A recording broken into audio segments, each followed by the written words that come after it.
Hey everyone, welcome back to our channel. I'm Anna, and today I'm here with my friend Alex. Hey, I'm doing great. Thanks for asking. I'm excited to talk about something that we use like all the time in English, but most people don't really think about it. Right. And honestly, I think a lot of English learners get confused about it. They think there's only one way to use this word, but there are actually many different ways. Exactly. And it's such a common word. If I listen to myself talking, I probably use it like 50 times a day, maybe more. Oh my gosh, yes, it's everywhere. Okay, so let me introduce myself properly for the people watching. I'm Anna. I'm from California. I'm a teacher, and I love helping people learn English. This is actually what I do for my job. And I'm Alex. I'm from Texas. I work in marketing, so I spend a lot of time writing emails and having meetings. And the word we're talking about today, I use it in basically every email I write. So it's really relevant to your life. It really is. So, should we just dive in? Okay, before we start, I want to ask you something. When you hear the word so, what do you think of? I think of like cause and effect, maybe? Like, I was tired, so I went to bed. That's the first thing that comes to my mind. Yes, that's actually one of the main uses. But here's the thing that confuses learners. That's not the only way to use it, not even close. Oh, really? I didn't know that. Yeah, so there are actually, let me think, maybe 5 or 6 different ways we use so in English, and some of them are really different from each other, like they're almost like different words. Wow, I never really thought about that. I just say it without thinking. Exactly. Native speakers just use it naturally, but when you're learning English, it's important to understand each use separately. Does that make sense? Yeah, it makes sense. So, where should we start? Let's start with the most common one, the one you mentioned, when so shows cause and effect, or we also call it a conjunction. Conjunction. Okay, that's a grammar word, right? Right. It's a word that connects two ideas together. So when you have a reason and a result, you use so to show that connection. Let me give you some examples. I was really tired this morning, so I made a big cup of coffee. Okay, I see. The first part is the reason, the second part is the result. Exactly, you've got it.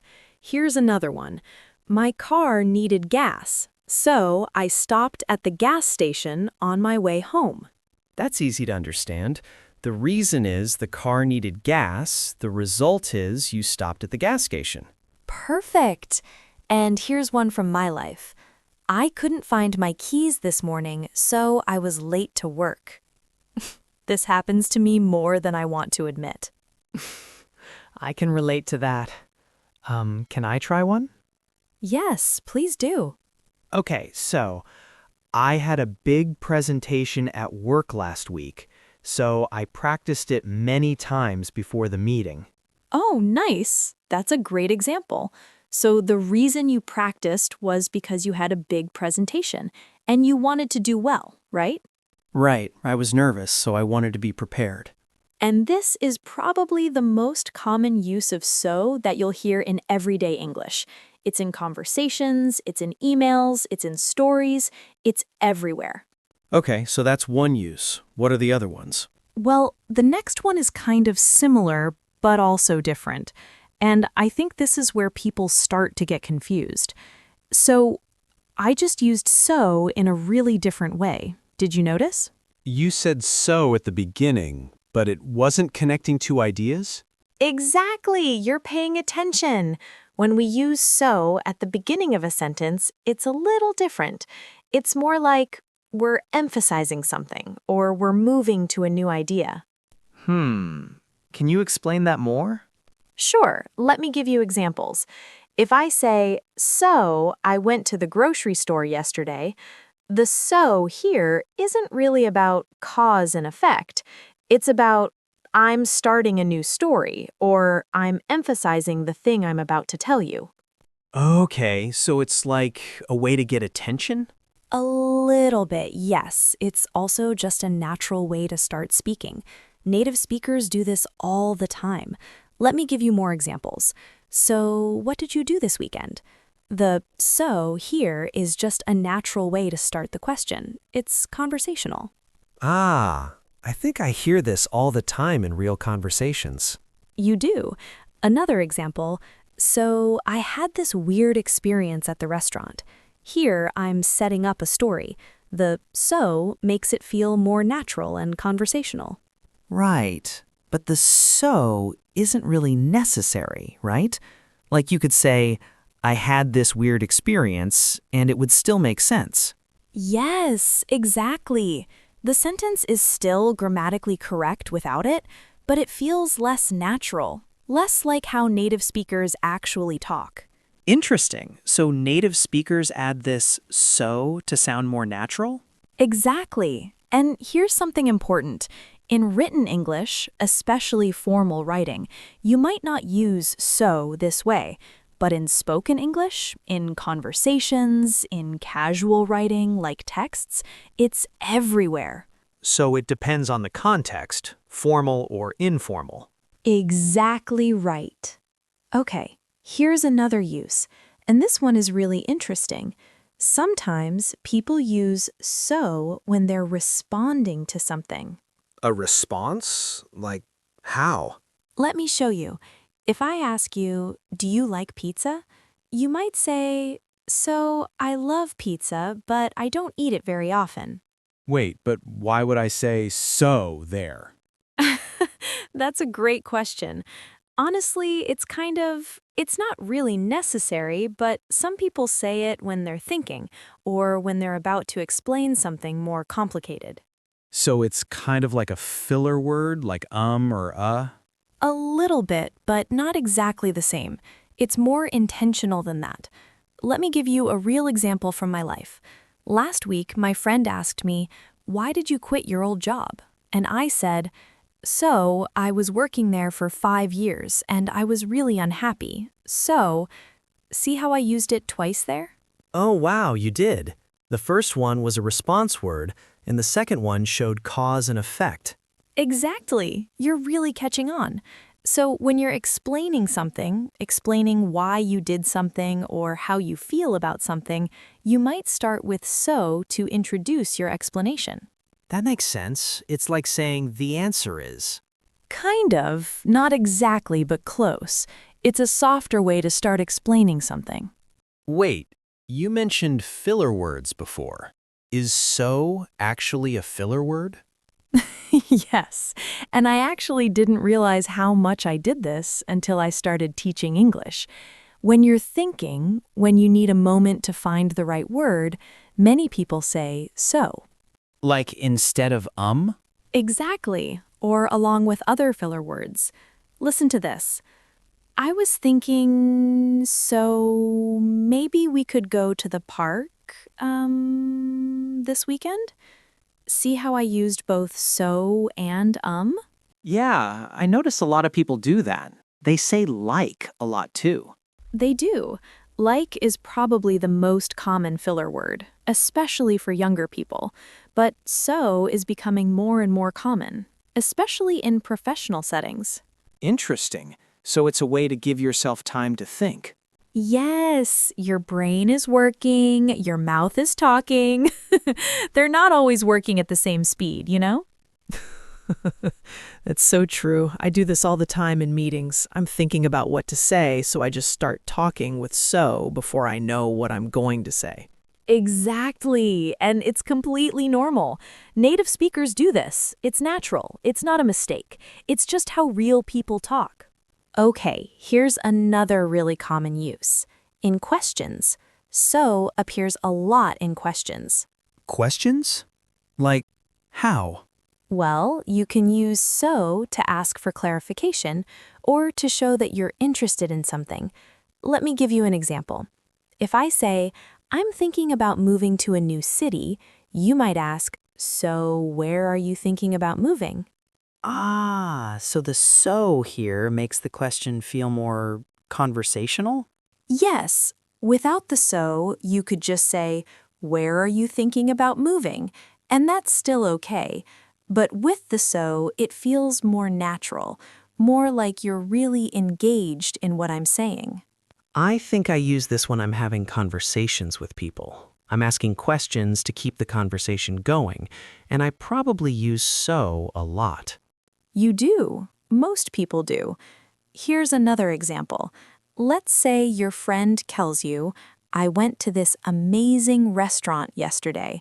You might respond, "So, what did you eat?" That feels natural to me. I would definitely say that. Right? And it's such a normal, natural way to show you're interested. You're asking a question to learn more about what they just told you. So the so is really about showing engagement and interest. Exactly. It's a communication tool. It makes conversations feel more connected. Okay, now this one is a little bit more formal, but I want to mention it because you might see it in writing. So can mean therefore or thus. Oh, okay. That sounds more like textbook language. It is. It's more formal. But here's the thing. In spoken English, we use so instead of therefore almost all the time. Listen to this example from my job as a teacher. The student didn't study for the test, so they failed. That's how I would say it in a conversation. But in a formal paper, you might say therefore. Exactly. In academic writing, you might say, "The student did not study for the test, therefore they failed." But in real conversation, we just say so. That's interesting. So is like the conversational version of therefore. Exactly right. And this is really important for English learners to understand, because you might read therefore in a book, but in real life, native speakers say so instead. What about thus? Is that similar? Yeah, thus is the same idea. It's even more formal than therefore, but most people don't use thus anymore. It sounds really old-fashioned. So nobody really says thus? Well, maybe English teachers or people writing very formal documents, but in normal life, not really. We just use so. You know what? I think examples are really helping us understand this. Should we talk about some real-life situations where we use so? Yes, please. I want to hear more stories. Okay, so I just used it again. Listen to how natural that felt. Okay, so it's such a normal way to start speaking. You're right. You just demonstrated it. So let me tell you about my morning. I woke up late, so I didn't have time for breakfast. So I felt hungry all morning, so I ate a big lunch, and then I felt too full. Did you notice how many times I used so there? 4 times? 5 times? 4 times, and they were all different uses. The first 3 were showing cause and effect, but the way I used it was very natural and conversational. I see. So in a real story, you might use so multiple times, and each one is showing the connection between ideas. Perfect! That's exactly right. Now you try. Tell me a story using so naturally. Okay. So I had a really busy week at work, so I was pretty tired by Friday, so I didn't want to go out with friends. My friend invited me to a party, so I told them no, but then they kept asking, so I finally agreed to go for just 1 hour. And so I actually ended up staying the whole night because I had fun. That was great. Did you notice something? You used so 5 times, and every single one was natural. Yeah, but now that I think about it, some of them might not be completely necessary. Right, but that's the point. In spoken English, we use so even when it's not absolutely necessary, because it makes us sound natural. It makes us sound like native speakers. Okay, let me mention something important.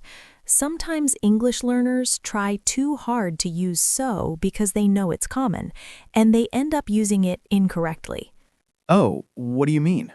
Well, sometimes people use so when there's no real connection between two ideas. For example, someone might say, I like cats, so I went to the movies. That doesn't make sense, right? No, that's weird. There's no connection. Exactly. So is supposed to show a real connection, a reason and a result. So if you can't answer the question why, then you probably shouldn't use so. That makes sense. So I need to think about whether there's a real reason and effect relationship. Yes, and here's another thing. Sometimes learners use so too much, like every single sentence. They think, oh, native speakers use so a lot, so I should use it a lot too. But too much is too much. Exactly. You want to sound natural, not like you're forcing it. Balance is important. Use it when it feels natural. Don't use it just because. That makes sense. What about informal writing? Great question. In formal writing, like emails to your boss or papers for school, you might use so less often, or you might use therefore instead.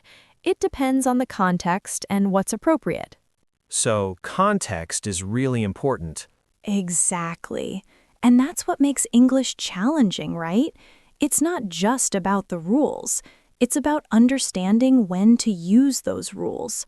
So, we started this conversation and we've talked about so many different uses of so. We really have.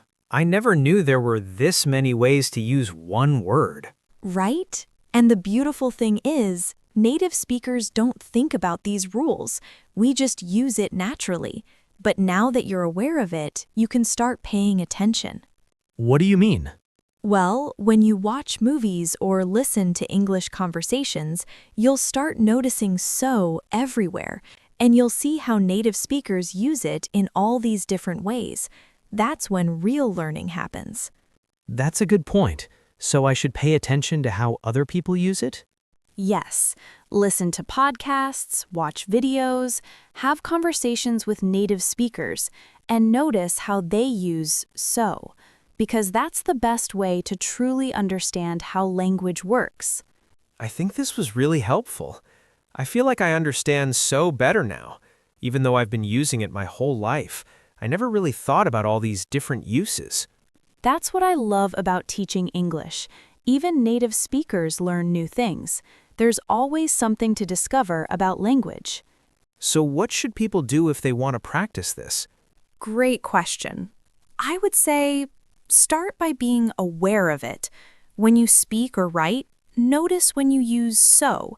Think about which use you're using, and try to use it intentionally instead of accidentally. That's good advice. And don't be afraid to use it. Don't think, oh, I might make a mistake. Just use it. Experiment with it. That's how you learn. I like that. Practice makes perfect, right?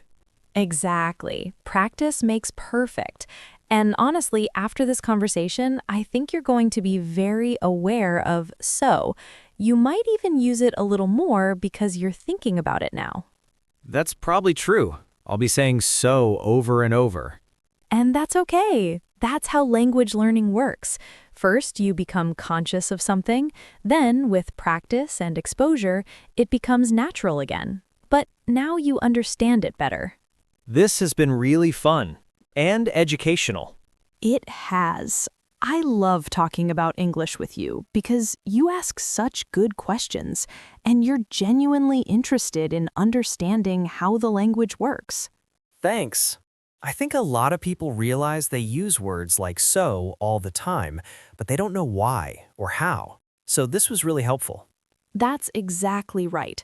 And that's why we made this video, so that people watching can start thinking about these things too, and they can become more conscious of how they speak. So, should we wrap up? I love that you used so there. Yes, let's wrap up. Okay, everyone, thank you so much for watching. We hope this helped you understand the different uses of so in English. Remember, native speakers use this word constantly, and now you understand why and how. If you like this video, please like it and subscribe to our channel. We make videos like this all the time to help you with English.